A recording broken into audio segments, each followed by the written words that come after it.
Once a philosophy professor gave an unusual test to his class.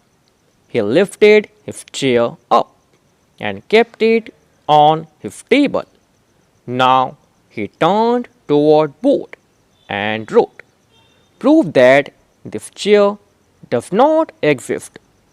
Whole class was surprised and confused. Yet all students started writing long, complex explanations.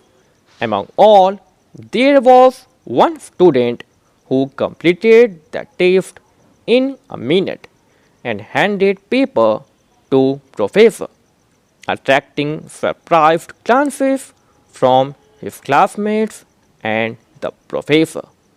Some days later, class received their grades for the test, and student who took just a minute to complete the test was announced the best answer. His answer was, "What chair?" The moral: we tend to think a lot. Sometimes answers are just simple,